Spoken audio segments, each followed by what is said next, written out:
দেবী তব নত নেত্র কিরণ সম্পাতে চিত্ত বিগলিত মোর সূর্য করঘাতে শৈল তুষারের মতো।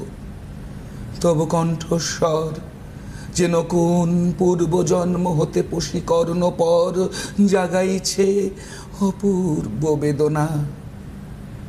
কহ মোরে জন্ম মোর বাঁধা আছে কি রহস্য ডোরে তোমার সাথে হে অপরিচিতা।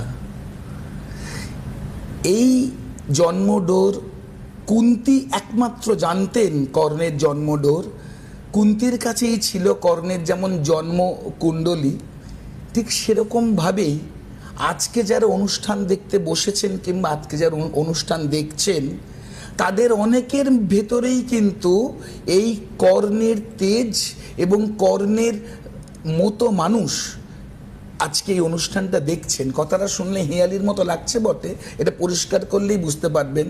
আজকের অনুষ্ঠানটা অনেকটা থ্রিলার ফিল্মের মতো। আমি সব খোলসা করব লাস্টে এসে।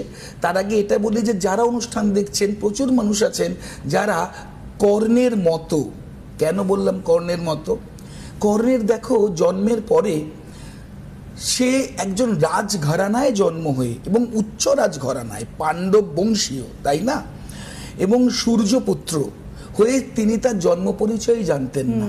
কতটা স্ট্রাগল গেছে কর্ণের জীবনে একটা সময়, যে তার মা বাবাকে চেনে না, তার বংশ চেনে না, তার ভাইদের চেনে না, কিন্তু সমাজে ব্রাত্য, যেখানে সমাজে ব্রাত্য, এবং কতটা স্ট্রাগল গেছে। এই নক্ষত্রের জাতকরাও কিন্তু একইভাবে প্রচণ্ড একটা স্ট্রাগল যায় এদের অল্প বয়সে, এবং প্রচণ্ড একটা স্ট্রাগলের ভেতর দিয়ে তারা হাঁটে। এটা যেমন ঠিক, আবার একটা সময়ে যে স্ট্রাগলের ফলেই কিন্তু কর্ণ রাজসিংহাসন পেয়েছিল, যদিও নিজের বংশের কাছে পায়নি, কিন্তু দুর্যোধন তাকে অঙ্গরাজ্যের রাজা করে দিয়েছিল। তাহলে এই নক্ষত্রের জাতকদের অবশ্যই রাজযোগ তো অবশ্যই রয়েছে, অর্থের একটা বিরাট ক্ষেত্র রয়েছে, উচ্চ আসনে রয়েছে, সরকারি যে কোনো উঁচু জায়গা কিংবা আমলা ক্ষেত্র কিংবা প্রশাসনিক উচ্চ ক্ষেত্র কিংবা ব্যবসার উচ্চ ক্ষেত্র, ইন্ডাস্ট্রিয়ালিস্ট কিংবা অভিনয়ের উচ্চ ক্ষেত্র, যে কোনো উচ্চ ক্ষেত্রে যাওয়ার জায়গা যথেষ্ট পরিমাণে রয়েছে। এবং এই নক্ষত্রকে দেখতে অনেকটা সিংহাসনের মতো বটে, সেই জন্য সিংহাসনে রাজারাই বসে। তো এই নক্ষত্রের জাতকদের কর্ণেরই মতো একটা অত্যন্ত একটা দাম্ভিক একটা ব্যাপার আছে, নিজস্ব কিছুটা অহংকারও রয়েছে, প্রচণ্ড আত্মাভিমানী। কর্ণ যেমন দানী, সে যেমন নাকি তার কবচকুণ্ডল পর্যন্ত ইন্দ্রকে দান করে দিল। সে জানতো ওটা অর্জুন পিতা ইন্দ্র এসেছে যাতে অর্জুন তাকে বধ করতে পারে, তো তারপরেও সে দান করেছে। এই জাতকরাও কিন্তু একই রকম দানী, এরাও কিন্তু প্রচুর দান করে, এবং নিজের প্রাণ থেকে যাকে ভালোবাসে কিংবা যাকে ভালোবাসে না, তার সে অসহায় অবস্থায় ভাবে এসেছে, তাকেও কিন্তু এরা দান করে। কিন্তু দান করার পরে যে তার যে খ্যাতিটা পাওয়া উচিত, সেই খ্যাতি কিন্তু সে পায় না।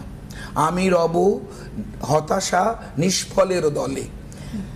তো এই নক্ষত্রের জাতকরা নিষ্ফল আর হতাশার দলেই থাকে, কিন্তু কখনোই নিজের দুঃখ কাউকে প্রকাশ করে না। কিন্তু নিজেরা উচ্চ, এদের অর্থ আছে, এদের প্রচুর সম্ভ্রম আছে, তারপরেও পরিবারে এত সাহায্য করার পরেও পরিবার থেকে যে সম্ভ্রম পাওয়ার কথা এরা কিন্তু পায় না। শুধু তাই না, আবার কর্ণেতে যাই। একদিন কর্ণর ল্যাবে মানে থাইতে মাথা রেখে তার গুরু পরশুরাম ঘুমোচ্ছিলেন। তো এই সময় কর্ণের থাই কেটে একটা কীট, সে কেটে ঢুকে এফোর ওফোর করে দিয়েছিল কর্ণের থাই, এবং এফোর ওফোর করে দেওয়ার ফলে উষ্ণ রক্ত যখন গুরু পরশুরামের গায়ে এসে লাগলো, তখন পরশুরামের ঘুম ভেঙে গেল। তো তাকে কর্ণকে বললো, তুমি আমাকে ডাকোনি কেন, এত অসহ্য যন্ত্রণা ভোগ করেছো? তা কর্ণ বললো যে গুরুদেব আপনি ঘুমোচ্ছিলেন। তা সেখানে পরশুরামের কর্ণকে বর দেওয়ার কথা, সেখানে পরশুরাম বলল যে তুমি সুতপুত্র হতে পারো না, তুমি ক্ষত্রিয় জাত। কর্ণ বলল না, আমি সুতপুত্র। বলে হতেই পারে না। যদি তুমি সুতপুত্র হও তো ঠিক আছে, কিন্তু তুমি যদি ক্ষত্রিয় হও তাহলে যুদ্ধের একদম ইম্পর্টেন্ট সেক্টরে এসে তোমার রথের চাকা মাটির তলায় ঢুকে যাবে এবং তুমি যে দৈব অস্ত্র চালনা করছো সেই মন্ত্র তুমি ভুলে যাবে, তুমি দৈব অস্ত্র একটাও ব্যবহার করতে যেহেতু পারবে উনি না। ভাবছেন মিথ্যা কথা বলছে, যেহেতু উনি ভেবেছেন উনি মিথ্যা কথা বলছেন। তো এই নক্ষত্রের জাতকরা প্রচুর মানুষের প্রচুর উপকার করে, তাদের অফিসের কলিগ থেকে আরম্ভ করে তার জাস্ট ওপরের বস পর্যন্ত এদের অনেক উপকার করার পরেও দেখা যায় যে তাদের এই যে উপকারটা করলো তাদের গুণগত মানটাকে দমিয়ে দিয়ে তারা কিন্তু ক্রিমটা খেয়ে বেরিয়ে গেল, একে যে সম্মানটা দেওয়া উচিত সেই সম্মান কিন্তু তাকে দিল না। এই জন্য এই নক্ষত্রের জাতকরা অত্যন্ত হতাশায় ভোগে, মাঝে মধ্যে মানে মনে করে এরা যে দূর সংসার টংসার ছেড়ে আমি সন্ন্যাস নিয়ে নিই, আমার আর সংসার জীবনে থেকে লাভ নেই। এদের প্রাচুর্য আছে, অর্থ আছে, সম্ভ্রম আছে, সব কিছু আছে, তারপরেও কিন্তু এটা হয় এদের। তার সঙ্গে কর্ণকে কিন্তু কিছুটা হলেও হিংসা করতেন ভীষ্ম, পিতামহ ভীষ্ম। কেন হিংসা করতেন? কারণ দুজনই একই গুরুর ছাত্র। পিতামহ ভীষ্মও ছিলেন পরশুরামের ছাত্র এবং কর্ণও ছিলেন পরশুরামের ছাত্র। একজন গঙ্গাপুত্র, একজন সূর্যপুত্র। তো পরস্পরে একটা ঠান্ডা লড়াই চলতো।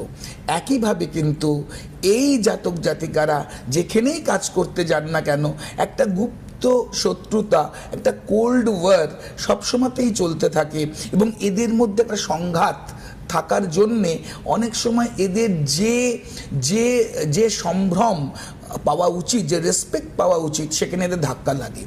এবং যেহেতু কর্ণ অত্যন্ত আত্মসম্মানী এবং আত্মাভিমানী ছিলেন, সেই হেতু এই নক্ষত্রের জাতক জাতিকারাও কিন্তু অনেক অনেক আত্মসচেতন এবং এই আত্মসচেতনতার সঙ্গে একটা ফোন আছে, সেই ফোনটা নিয়ে আমরা আবার ফিরছি। থাকা সত্ত্বেও তারা প্রচুর এগোনোর পরেও কিন্তু সেই জায়গাতে তারা সেই রেসপেক্টটা কিন্তু ক্ষুণ্ণ হয়। কর্মের জায়গাতেও অনেকটা এগিয়ে গিয়ে কর্মটাও খানিকটা ব্যাহত হয়। প্রচুর টাকা রয়েছে, তারপরেও কাজ করতে যে কোথাও 50% অফ হয়ে যায়। এই নক্ষত্রের নাম হচ্ছে মঘা। মঘা নক্ষত্র। অনেকে জান